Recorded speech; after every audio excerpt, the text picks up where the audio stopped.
Now, as a lot of you, my subscribers, know, history is a subject very close to my heart. I cannot remember a day where it was never my favourite subject ever. Really? This guy again? Grab yourself a coffee, you're gonna need to stay awake through this guy's ramble fest. Ever since I was a toddler, say 3 or 4 years old, I have retained a fascination with the past. I know I'm gonna be a hypocrite nitpicking like this because I call out nitpicking, but I can't help it when it comes to this dude. Age 3 to 4 technically isn't a toddler. Most child development experts consider 3 to 6 or 3 to 7 to be a young child. 7 to 9 is an older child, and 10 to 12 is preteen or tween, while toddler is age 24 to 35 months, and under 24 months is an infant. Sorry for getting sidetracked, but that's a minor pet peeve of my co-writer who felt the need to clarify that. It's not something I can easily put into words, it simply is, and because it is so important in my life, I don't like it when it is abused by scoundrels, liars, and propagandists for their own ends. History is meant to be an education for those of us in the present to make the world a better place for those in the future. He makes a good point for once. If you learn nothing from history, you're doomed to repeat it. Much like how he often defends and even befriends Nazis because he learned nothing from what he learned about World War II in school. Unfortunately, Mitch is going to undermine his own point when he starts defending bullshit artists. It should never,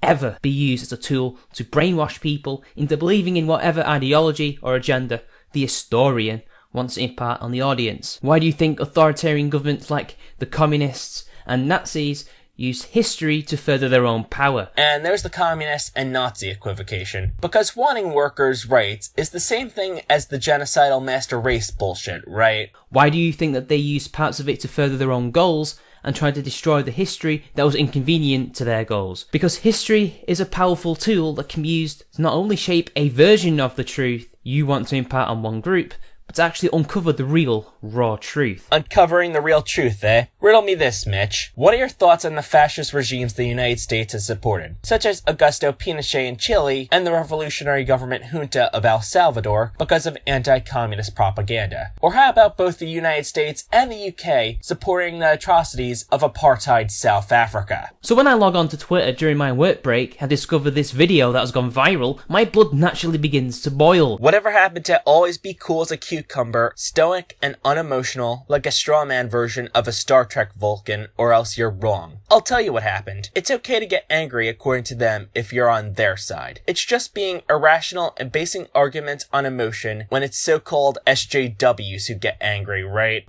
Here in this video, we see a history teacher attempting to brainwash his pupils. Why? Well, because in this progressive world, we cannot be having children being imparted with the traditional liberal values that served us well for 200 years. We cannot be having them engaging in edgy jokes online. Edgy jokes. Like Charmingman93 using the N-word to my friend Ashley when she told him she didn't feel comfortable having that slur thrown at her. And then later him trying to justify it by saying he's mixed race. A claim he made which I still don't believe him about 3 years later. Basically, this historian is using, of all people, PewDiePie as an example to scare these kids into conforming to the progressive status quo. But hey, why tell you when I can show you? And by every time you retweet one of these things, or every time you promote this idea, you are promoting ignorance, racism, genocide, anti-Semitism. These are all things that you are putting forward when you are doing anything that promotes PewDiePie. We see that the teacher is trying to rally against the culture of not just old school YouTube, the real YouTube that downvoted the rewind video into oblivion, but of the internet as a whole. And if you really want to stretch it, Western liberal values, but fuck it. Okay, let me stop you right there. You're equating a YouTube you're nostalgic about with Nyan Cat and Chocolate Rain as Western values? Actually, wait. Chocolate Rain, if you ignore the meme status of it, has a good message. It's calling out racism. Most people unfortunately think it's just a silly random song about nothing in particular. That aside, I'm going to address 2 points. Number 1. Old school YouTube has been dead for years now. The Google Plus merger, the Science Channel purge, the trend of anti-SJW, and even outright Nazi content, the algorithm change designed to benefit old corporate media, the list goes on. It was already a corporate greed fest by late 2015 when the Fine Bros showed they operate like a media corporation, not a couple of guys running a YouTube channel. Do you think PewDiePie is just a guy filming his games? The few independent big YouTubers are either past their prime or have all consolidated into a single formula, which makes them corporate in their own way. Old school YouTube is long dead and gone. The last vestiges of it are small channels that get ignored in favor of daily vloggers, game streamers, and old media who have pushed musicians and animators into the background. The 4,000 watch hours things is what finished off old school YouTube, not T-Series. Number 2. Traditional liberal values are an evolving living thing and are currently embodied by the progressives you rail against. Conservatives have more in common with the loyalists who wanted to stay under the British crown in the US. Ironically enough, John Locke, who originally came up with the traditional Western liberal values people like you and Sargon of Akkad hump almost every night before you go to sleep, also thought slavery was a good idea. But essentially, if you support PewDiePie, you know the meme that is going around to help him win against T-Series. You know that faceless corporate Indian entity that is a Bollywood product? Well, you're supporting racism, sexism, homophobia, anti-Semitism and Nazism if you support PewDiePie. Sorry, but you're 3 to 4 years too late in trying to kick faceless corporate entities from the top of YouTube. And honestly, T-Series is closer to being indie than CBS, CNN, Fox News, Viacom, Universal, Warner Brothers, and other corporations nobody has complained about until now. Racism is at least a factor in this, not for everyone, but for many. Ask yourself this: if it was Lily Singh versus the Walt Disney Corporation for the top spot, would everyone be pushing a subscribe to Superwoman meme? Some would, but it would be much, much smaller. Despite the fact that PewDiePie is none of these things, despite the controversies, and despite the fact censoring these things only create Nazis, not destroy them, is lost on this historian. You're right. Censoring Nazis only creates more Nazis. That's why Richard Spencer is too afraid to host rallies anymore, because of opposition from Antifa. Oh wait, it's giving them platforms that creates more Nazis. The point I'm trying to make is deplatforming works, people. It really does work. Obviously, it's PewDiePie's fault. You know, we must protect the faceless corporate entities and we must support them in the face of the little guys. Why weren't you complaining years ago when old media was taking over YouTube? Why weren't you complaining about the Jimmy Kimmel Show or Stephen Colbert clips getting pushed on the recommended page? Why no complaints about CBS being everywhere? Faceless corporations already took over YouTube, and guess what? The top dogs on YouTube became them. Also, it's funny how you guys hated PewDiePie until he revealed a racist side. Now he's your folk hero. He's hardly a little guy. He's filthy rich and the first YouTuber to earn a Ruby play button. T-Series is the second to get their Ruby play button. So be careful about this. If something were to happen, if PewDiePie were to be sued for this, you could be complicit. If you retweet it, they could make you pay a fine as well. Now here is the fear aspect to all of this. Apparently, PewDiePie can allegedly be sued for making edgy jokes online. Do I need to remind you about the fact that you said the N-word again, and then attempted to justify it? Or how about the fact that in the first video of yours I commentated on, you creepily flirted with the person you were responding to, who, at the time she recorded her video in June of 2015, was only 16. I am here to talk to you about feminism. Oh goody, I love it when an attractive lady talks to me about politics.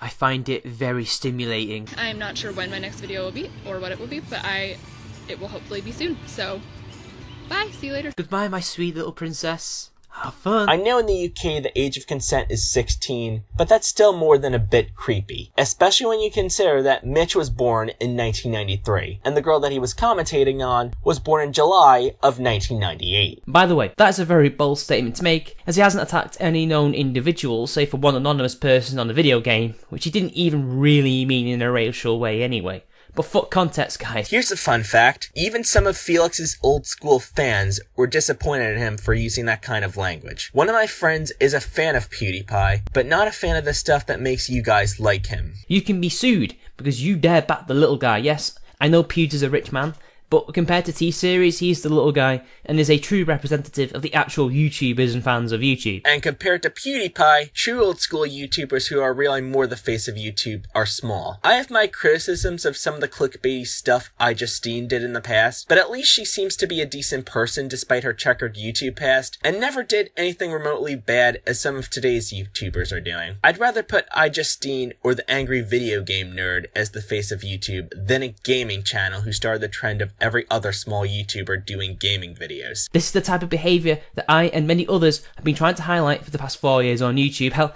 even 5. And you've been boring me to tears every time you've done so. But go on, tell me again how women who work as employees in retail should accept the lewd comments creepy old men throw at them. Just because a woman happens to work in the public space that you're currently inhabiting doesn't mean you have a free pass to comment on her appearance. Well, the fact of the matter is it's a public space and there's nothing stopping him from saying, "You look very nice today, my pretty, how are you?" You really don't have the right to tell him not to say that because it's a public space. It's gross, and you're creepy. Shock horror! A man talking to a woman is creepy. Who'd have thunk it? The only reason you find it creepy is because these guys are unattracted to you and they're older than you. That's why you find it creepy. Remember that video? Because I do. Schools and universities have become a hive of social justice, Marxist indoctrination. These teachers are not teaching their kids. They are brainwashing their kids. Aren't you a fan of both Bering and Sargon of Akkad, who brainwash their fans all the time? And aren't you friends with some people who are friends with Nazi sympathizers, or even friends with outright Nazis? You were friends with Dreamy Diglett back in the day, right? The alt-right indoctrination on YouTube is the biggest problem with the site right now, alongside the corporate greed of screwing over small YouTubers, especially on the left. Remember when LGBTQ plus content was censored back in 2017? Pepperidge Farm remembers. They're not even being impartial and teaching kids about subjects in a neutral manner. I feel like I'm yelling at a wall, but here's MLK's quote about white moderates choosing to remain neutral again. Also, the problem with today's US history education is that we're too much my country right or wrong. We're too neutral about our history. How come our history courses have yet to teach about the United States supporting fascist dictatorships like Suharto in Indonesia or the United Fruit Company in Guatemala? They are trying to inject their own views and philosophies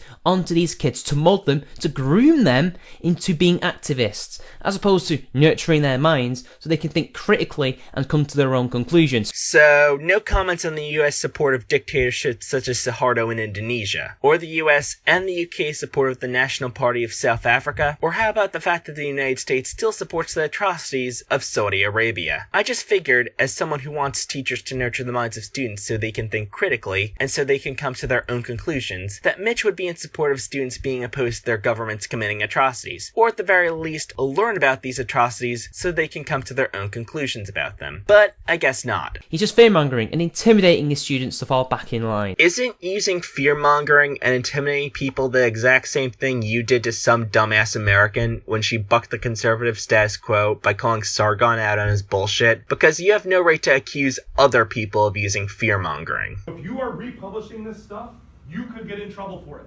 Be very aware that that is a real thing. They only get in trouble because moral authoritarians like you have created an environment where they can get into trouble for this. Whereas before we would have debated and informed each other online, now it seems we have this minority of middle class and aristocratic far leftists, with some far-right people pushing too, deciding to police the internet. So you think it's bad that people can lose their jobs for spewing hate speech? You're all about consequence-free speech for your side, but not for those that disagree. You claim people who don't want to call black people the N-word are authoritarians for asking you not to be racist. Riddle me this. Do you oppose the backlash against minstrel shows that took place a century ago that made them obsolete? This whole tirade is a threat. This is what you hear Catholic priests, Muslim imams, street preachers, and even the Nazis and communists do. And here comes my horseshoe theory, which is strange considering some of your friends are pro-Nazi. Or do you believe Millennial Woes and Dick Spencer when they say they're not Nazis? Fear is an excellent tool to use to get people to fall in line and believe what you say, because the end result, they are told, is either death, hell, prison, their reputation's ruined, or whatever it is. Pure and simple, this is a threat. Do you want to know what the real threat is? What real fear is? Imagine fearing for your life that cops will find any excuse to beat you because of the color of your skin. Imagine feeling fear that the strange men walking behind you may or may not be a bad guy, and there's no way to know without risking danger. Imagine feeling like you can't express your sexuality without being ridiculed, or worse, killed for being who you are. Whenever you make those pathetic attack helicopter jokes about trans people, it pushes a toxic myth that their gender identity is made up. Or when you ask, are traps gay, as a supposed joke, it pushes the idea that trans women are secretly gay men trying to trap straight men into having gay sex, which gets them killed. If I'm being honest, I think some bigot getting fired for opening their mouth and stuffing their foot inside it is much less of a big deal than someone being killed for circumstances beyond their control. You fucking dipshit. I hope that the recent events this month make some people get their heads out of their asses and realise the SJWs are still very much alive and well, that they were never even rooted out of their strongholds, and that they cannot ignore this. Oh, Goody. More Paul Joseph Watson style culture war bullshit. Yawn. Even Thunderfoot thinks the culture war bullshit is ridiculous. But then again, you turned on him when he decided that mocking someone's death after their murder was a line he didn't want to cross. You seem to conflate sadism and needless cruelty with logic and reason, and compassion with superstition and irrationality. It says a lot about your side that compassion and empathy are seen as weakness. I'm not saying they cannot have their views of history, they can, but when they bend history, when they try to subvert it and use it to brainwash and create power for themselves, well then, they just made me angrier. So, just a typical Monday? Because every video on your channel involves you getting angry in some way, shape, or form. Spreading hatred and resentment is the only way you can get that Patreon money. And by the way, those people who try to use history in such a way, especially these Marxists, you keep using the word. I don't think it means what you think it means. Many of the people you accuse of being Marxist aren't. They're just garden variety liberals and sometimes social democrats. Take it from me, an anarchist. Most of them only partially agree with Marx's writings. But then again, I have been told a few things that objectivity isn't really something we should be striving for. We shouldn't be fair. We shouldn't be trying to show the truth. No. Bias is okay, guys. Oh, you want to pull the truth card on us? Okay, because after all, Charmingman93 is truly a bastion of objectivity and truth. Like how he jumped on the bandwagon and listened and believed Bering when he accused people he didn't like of spreading his docs without any evidence of them doing so. Oh, wait. I also hope that this shows people that the culture war is in almost everything. That because of the nature of totalitarianism, clue is in the name, by the way, we have to have a total war against it. The left calling out the totalitarianism and racism of the right doesn't prop up totalitarianism. Wanna know what does? Centrists claiming that both sides are just as bad as each other. Or in this case, people like you claiming the left is far worse than the right. I could go on, but this script's getting longer and longer. Wow, I'm impressed. This video is so bad that even Charmingman93 himself realizes how long and boring his tirade is becoming. Normally I'd end my commentary with a summary of everything wrong with the video I just commentated on. However, I'm not going to do that this time, as BoringMan93 did that for me with that last sentence. So until next time, I'm Danny Quartz. Thank you all for watching.